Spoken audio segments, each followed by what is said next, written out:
Challenge করলাম, হুমায়ুন কবিরের বাড়ির সামনে হনুমান চল্লিশা বাজাবো। যদি আমাকে শহীদ হতে হয় আমি হব। বলছি আপনাকে চ্যালেঞ্জ করছি, আপনার ক্ষমতা থাকলে বাবরি মসজিদ করে দেখান। হবে না, ভারতবর্ষে কোনো বাবরি মসজিদ হবে। ওই বোকাচোদা কয় কি, ওই দেখ।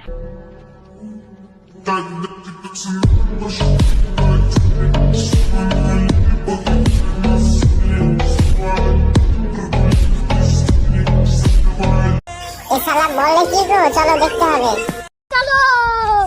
চ্যালেঞ্জ করলাম, হুমায়ুন কবিরের বাড়ির সামনে হনুমান চল্লিশা বাজাবো। যদি আমাকে শহীদ হতে कौन है ये लोग? হয় আমি হব। বলছি আপনাকে চ্যালেঞ্জ করছি, আপনার ক্ষমতা থাকলে বাবরি মসজিদ করে দেখান। মান্দার পোলা। হবে না, ভারতবর্ষে কোনো বাবরি মসজিদ হবে। ওই বোকাচোদা কয় কি, ওই দেখ।